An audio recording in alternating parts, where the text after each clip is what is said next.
valamiben.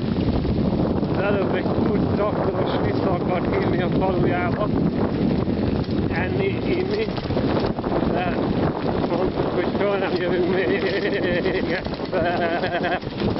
azon az emelkedőn. Párjúni! Gyere, párjúni! Hát, még talán rosszabb annál. Na, elteszem a kamerát. Azért az vicces, ahogy oldalt kinézel, amikor mész ezeken a... Igen. Na, szóval Kurdish people are super nice. Tényleg. Nem jöttünk még 16 kilométert, és már megint meg akartak minket hívni, enni, inni. De mi most bunkókolunk, és ezt az utat választottuk.